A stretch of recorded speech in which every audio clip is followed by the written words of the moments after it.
आज हरियाणा के गृह मंत्री अनिल विज की एक बड़ी जिद पूरी हो गई।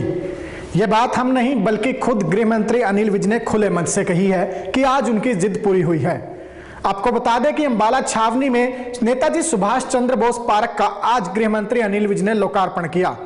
इस मौके पर अनिल विज अंबाला छावनी की जनता को संबोधित कर रहे थे और इसी दौरान विज ने कहा कि आज उनकी जिद पूरी हुई है क्योंकि यह पार्क जो है वो बनकर तैयार हो गया है। विज ने लोगों को संबोधित करते हुए बताया कि इस पार्क में क्या कुछ सुविधाएं और क्या कुछ सुंदरता की चीजें अंबाला छावनी की जनता के लिए लगाई गई हैं और जिनकी वजह से यह पार्क सिर्फ अंबाला ही नहीं बल्कि आसपास के क्षेत्रों में भी चर्चाओं का विषय बनेगा। आपको हमने कुछ समय पहले अपनी रिपोर्ट में पूरी सुभाष पार्क की तस्वीरें दिखाई थी कि किस तरह से सुभाष पार्क में म्यूजिकल फाउंटेन लगाया गया है, यहां पर ओपन जिम बनाई गई है और आज विज ने बताया कि यहां पर ओपन एयर थिएटर के साथ साथ म्यूजिकल बैंड का भी इंतजाम किया जाएगा। आज एक जिद पूरी होने जा रही है। अंबाला छावनी का सबसे गंदा स्थान आज इलाके का सबसे सुंदर स्थान बनकर तैयार हो चुका है। यहां से, इस इलाके से कोई दिन को भी नहीं गुजरता था और आज सारा शहर इस पार्क में आने को आतुर है।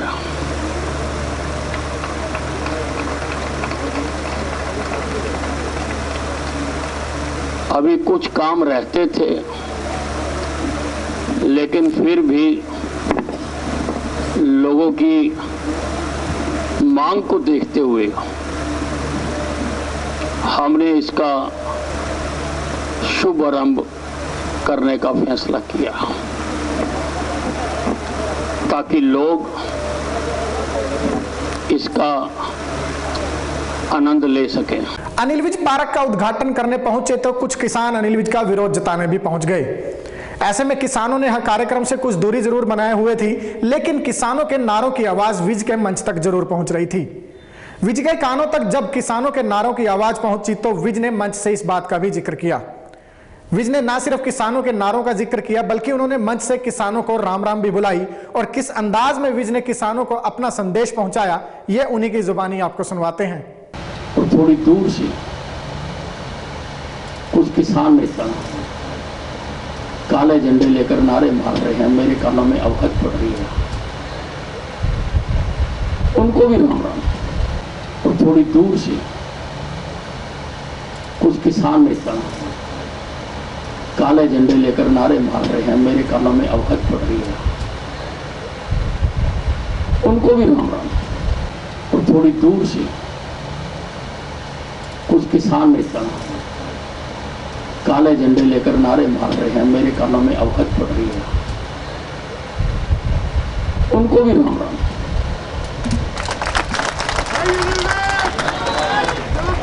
हमारा प्रजातांत्रिक देश है,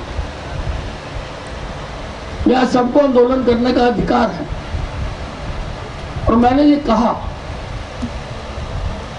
कि आप करिए, आप काले झंडे दिखाइए, हमारे पुतले जलाइए, लेकिन आप कानून हाथ में मत लीजिए, आप किसी के कार्यक्रम में व्यवधान मत डालिए।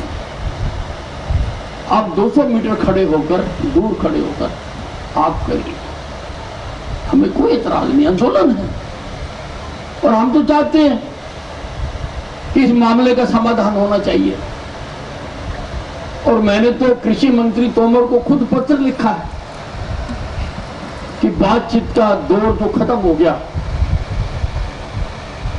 उसको दोबारा शुरू करना चाहिए। ये भी हमारे भाई हैं, हमने इकट्ठे ही रहना है।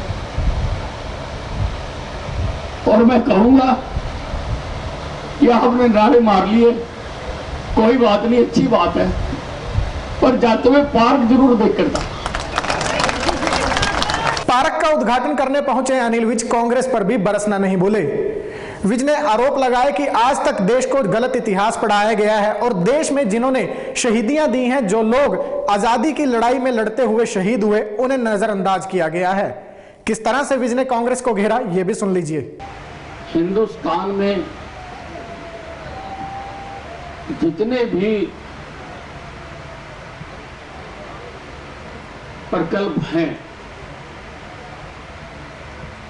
अधिकतर का नाम नेहरू गांधी परिवार के नाम पर दिया। यहां के लिए भी यही बहस चली, लेकिन मैंने कहा कि हम ये पार्क नेताजी सुभाष चंद्र बोस के नाम पर बनाएंगे। नेताजी सुभाष चंद्र बोस वो व्यक्तित्व जिसने जिस अंग्रेज हुकूमत का सूरज नहीं डूबता था, उस हुकूमत के खिलाफ सशस्त्र युद्ध किया हिंदुस्तान को आजाद कराने के लिए।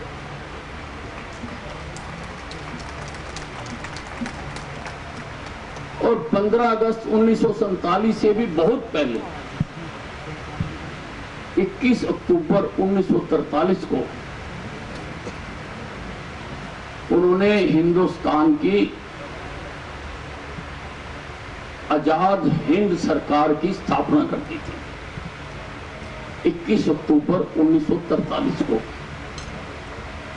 और वो खुद उसके प्रधानमंत्री घोषित हो गए थे। देशों ने, जिनमें चीन, जापान, जर्मनी, थाईलैंड जैसे देश हैं, उन्होंने इस आजाद हिंद सरकार को मान्यता भी प्रदान कर दी थी। यानी सही मानों में हिंदुस्तान के पहले नेचुरल प्रधानमंत्री नेताजी सुभाष चंद्र बोस है। हमें तो यही पढ़ाया गया, मिल गई हमें आजादी, बिना खड़ग बिना ढाल, साबरमती के संत तूने कर दिया कमाल। अरे आजाद हिंद फौज के जो 45,000 सैनिकों ने अपनी जान गंवाई, तुम उनको नजरअंदाज कैसे कर सकती हो? भगत सिंह, राजगुरु, सुखदेव जो फांसी के फंदे पर चढ़े, तुम उनको नजरअंदाज कैसे कर सकते हो? इनकी कुर्बानियों को